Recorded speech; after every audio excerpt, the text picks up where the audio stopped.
After winning the qualifying race on Saturday, all eyes were on the returning Jeffrey Hurlings. And guess what? He did not disappoint. He crossed the Fox hole shot line for the second time this season. On board here with a GoPro, Gauthier Paulin up the inside of Jeremy Seewer. Seewer then tagged the rear wheel of the Frenchman and went down in turn 2. As seen here as well by Sevebrilikov.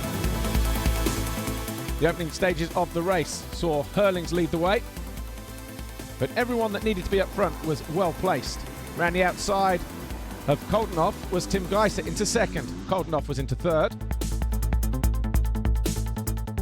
Jeffrey Hurlings tried to make a break for it. Roman Fevre and Paul Jonas weren't too far behind either, in what was turning out to be an exciting start to MXGP Race 1. And then Geiser fell from second, handing the advantage to Koldenhoff and Fevre. The boys in red were not amused. Midpoint of the race, Jeffrey Hurlings came under threat from Glenn Koldenhoff. The 259 on the standing construct KTM, fresh off of his double moto win in Italy, was in the mood for picking up more wins.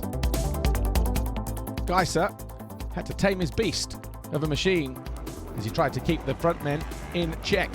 Anton Gohl on the JWR Yamaha was having a fantastic ride, but then Hurlings hit a wall. The arms started to pump up. Koldenhoff was through, and Fevre was waiting for his turn as well, as he looked to move from third to second. And no sooner had the Yamaha found his way past the KTM, the Honda and the Husqvarna of Geiser and Jonas were also past the Bullet, who now sat in 5th place. Gauthier Paulin stalled his motor, but he would redeem himself with the 6th, partly because of this. Hurlings crashed, took out Tonus inadvertently, radiator fluid spilling out of the side of that Monster Energy Wilvo Yamaha. Hurlings would retire, Tonus would come home in 12th. But on the final lap, Roman Fevre closed in on Koldenhoff as they battled over the lead. It was close, just over a second, but it was Koldenhoff who went on to win his 3rd race of the season.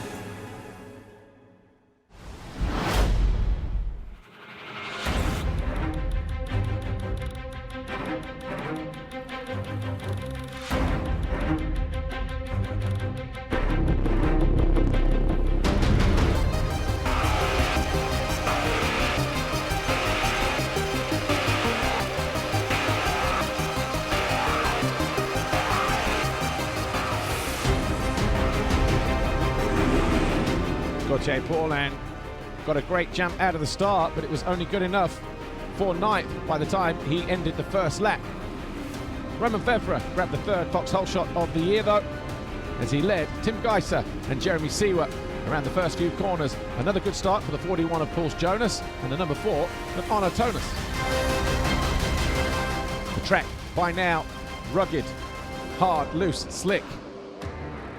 100% concentration needed at all times, but the winner from race 1, Glenn Koldenhoff, was lurking right at the back there in around 7th, 8th position towards the end of the first lap. Jeremy Seewer felt the wrath of the number 41 of Paul Jonas as he carved his way up into 4th place, with all eyes on this battle at the front of the field between Fevre and Geiser.